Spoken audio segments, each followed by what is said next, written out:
Hi friends, ನಮಸ್ಕಾರ ಎಲ್ರಿಗೂ. ಇವತ್ತಿನ ವಿಡಿಯೋದಲ್ಲಿ ನಾನು ಎಲ್ರಿಗೂ ಇಷ್ಟವಾಗುವಂತಹ ಹಾಗೆ ಎಲ್ಲರ ಕೆಲಸ ಸುಲಭವಾಗುವಂತಹ ಒಂದು ಬ್ರೇಕ್ಫಾಸ್ಟ್ ರೆಸಿಪಿನ ನಾನು ಇವತ್ತು ಮಾಡಿ ತೋರಿಸ್ತಿದ್ದೇನೆ. ಎಷ್ಟು ಈಸಿಯಾಗಿ ಮಾಡ್ಕೊಳ್ಬೋದು ಅಂತೀರಾ ಸ್ನೇಹಿತರೆ ಈ ಒಂದು ರೆಸಿಪಿನ. ಎರಡೇ ಎರಡು ಇಂಗ್ರೀಡಿಯೆಂಟ್ಸ್ ಸಾಕಾಗತ್ತೆ. ಜಾಸ್ತಿ ಇಂಗ್ರೀಡಿಯೆಂಟ್ಸ್ ಕೂಡ ಬೇಡ, ಜಾಸ್ತಿ ಟೈಮ್ ಕೂಡ ಬೇಡ.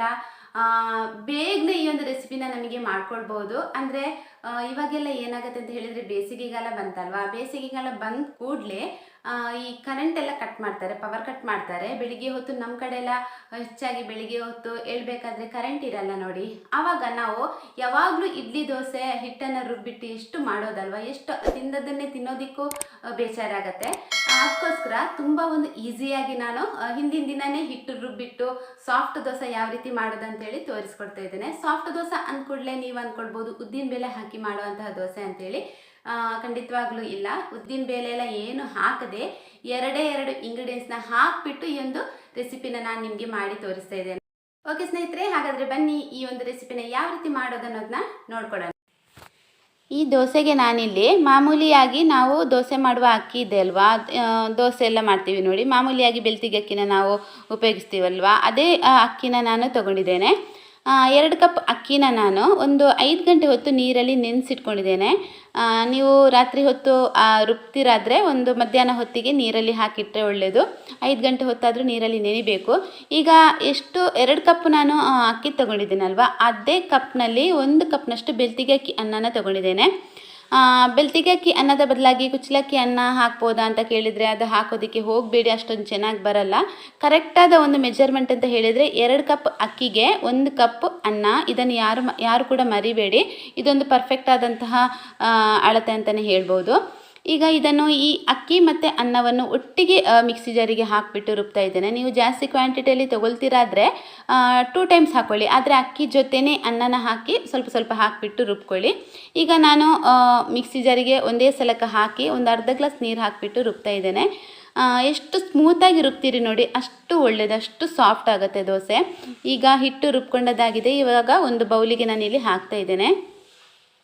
ಹಾಗೆ ಎಷ್ಟು ಕನ್ಸಿಸ್ಟೆನ್ಸಿ ಬೇಕು ಅಂತ ಹೇಳಿದರೆ, ನಾವು ಮಾಮೂಲಿಯಾಗಿ ಉದ್ದಿನ ದೋಸೆ ಎಲ್ಲ ಮಾಡಬೇಕಾದ್ರೆ ಎಷ್ಟು ಕನ್ಸಿಸ್ಟೆನ್ಸಿ ಇಟ್ಕೊಳ್ತೀವಿ ನೋಡಿ, ಅಷ್ಟೇ ಕನ್ಸಿಸ್ಟೆನ್ಸಿ ಇದ್ದರೆ ಸಾಕಾಗತ್ತೆ.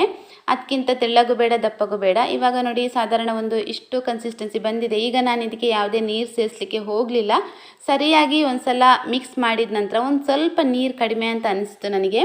ಅದಕ್ಕೋಸ್ಕರ ನಾನಿಲ್ಲಿ ಒಂದು 1/4 ಗ್ಲಾಸ್ನಷ್ಟು ಅದೇ ಮಿಕ್ಸಿ ಜಾರಿಗೆ ನೀರನ್ನು ಹಾಕಿಬಿಟ್ಟು ಅದೇ ನೀರನ್ನು ಹಾಕ್ತಾ ಇದ್ದೇನೆ.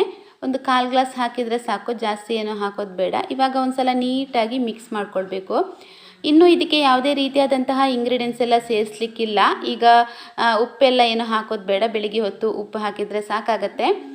ತೊಂದರೆ ಇಲ್ಲ, ಬೇಕಾದರೆ ನಿಮಗೆ ನೈಟ್ ಹೊತ್ತು ಉಪ್ಪು ಹಾಕ್ಬೋದು, ಆದರೆ ಸ್ವಲ್ಪ ಹುಳಿ ಜಾಸ್ತಿಯಾಗಿ ಬರುತ್ತೆ ಅಂತ ಅನ್ನಿಸ್ತು ನನಗೆ. ಅದಕ್ಕೆ ನಾನು ಹೆಚ್ಚಾಗಿ ಬೆಳಿಗ್ಗೆ ಹೊತ್ತಿಗೆ ಉಪ್ಪೆಲ್ಲ ಹಾಕೋದು. ಇವಾಗ ಸರಿಯಾಗಿ ಮಿಕ್ಸ್ ಮಾಡಬೇಕು, ಮಾತ್ರ ನೀಟಾಗಿ ಮಿಕ್ಸ್ ಮಾಡ್ಕೊಳ್ಳಿ. ಎಷ್ಟು ಹೊತ್ತು ನೀವು ಈ ರೀತಿ ಸ್ಪೂನಲ್ಲಿ ಮಿಕ್ಸ್ ಮಾಡ್ತೀರಿ ನೋಡಿ, ಅಷ್ಟೇ ಚೆನ್ನಾಗಿ ಬರುತ್ತೆ ಹಿಟ್ಟು ಕೂಡ ಬೆಳಿಗ್ಗೆ ಹೊತ್ತಿಗೆ. ಒಂದು 5 ನಿಮಿಷನಾದರೂ ಈ ರೀತಿ ನೀವು ಸ್ಪೂನಲ್ಲಿ ಫಾಸ್ಟಾಗಿ ತಿರುಗಿಸ್ತಾ ಇರಿ.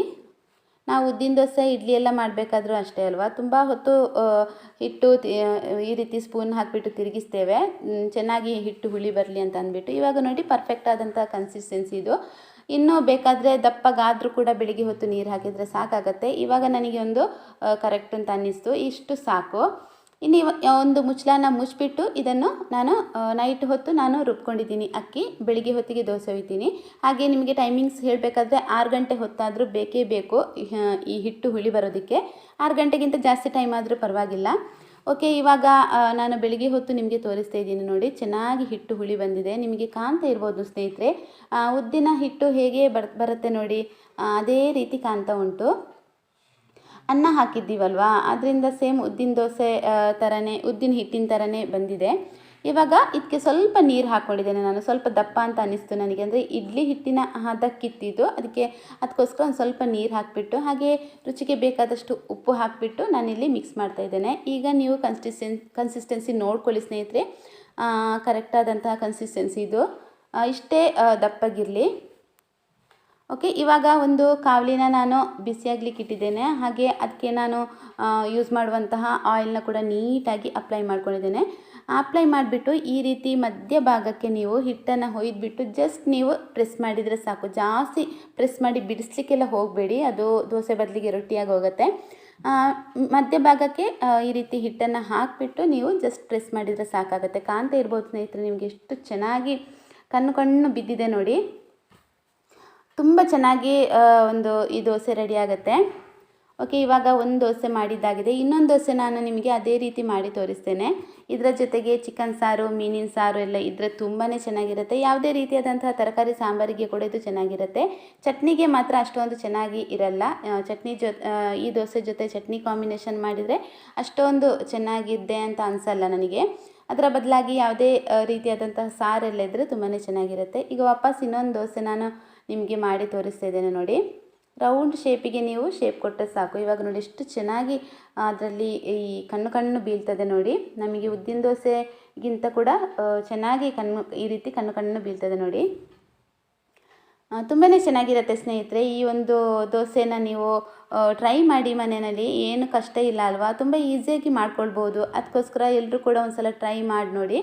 ಒಂದು ಸಲ ಮಾಡಿದರೆ ನೀವು ಪದೇ ಮಾಡ್ತೀರಾ. ಬೆಳಗಿನ ಕೆಲಸ ಕೂಡ ಒಂದು ಸ್ವಲ್ಪ ಸುಲಭ ಆಗುತ್ತೆ ನಮಗೆ. ಅಂದರೆ ರಾತ್ರಿ ಹೊತ್ತು ಹಿಟ್ಟು ರುಬ್ಬಿರ್ತೀವಿ ಅಲ್ವಾ, ಹಾಗಾಗಿ ಬೆಳಗಿನ ಕೆಲಸ ಕೂಡ ಸುಲಭ ಆಗ್ತದೆ ಅಂತಲೇ ಹೇಳ್ಬೋದು.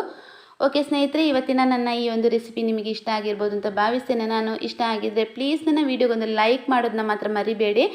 ನೀವು ವಿಡಿಯೋ ನೋಡಿಬಿಟ್ಟು ಅಲ್ಲೇ ಕೆಳಗೆ ಲೈಕ್ ಬಟನ್ ಇದೆ ನೋಡಿ, ಅದನ್ನು ಪ್ರೆಸ್ ಮಾಡಿ ದಯವಿಟ್ಟು. ಹಾಗೆ ನಿಮ್ಮ ಫ್ರೆಂಡ್ಸ್ ಮತ್ತು ಫ್ಯಾಮಿಲಿಗೆಲ್ಲ ಶೇರ್ ಮಾಡಿ. ಹಾಗೆ ಟ್ರೈ ಮಾಡಿದರೆ ಹೇಗಾಗಿದೆ ಅನ್ನೋದನ್ನ ಕಮೆಂಟ್ ಮೂಲಕ ನನಗೆ ತಿಳಿಸಿ. ವಿಡಿಯೋ ನೋಡಿದೆಲ್ಲರಿಗೂ ಕೂಡ ಧನ್ಯವಾದಗಳು. ನಿಮ್ಮ ಪ್ರೀತಿ ನನ್ನ ಮೇಲೆ ಸದಾ ಹೀಗೆ ಇರಲಿ ಸ್ನೇಹಿತರೆ. ಸಿಗ್ತೇನೆ ಇನ್ನು ನಾನು ನಿಮಗೆ ಮುಂದಿನ ವಿಡಿಯೋದಲ್ಲಿ ಇನ್ನೂ ಒಂದು ಚೆನ್ನಾಗಿರೋ ರೆಸಿಪಿ ಜೊತೆ. ಅಷ್ಟ ತನಕ ಎಲ್ಲರೂ ಆರೋಗ್ಯವಾಗಿರಿ. ಟೇಕ್ ಕೇರ್, ಬಾಯ್.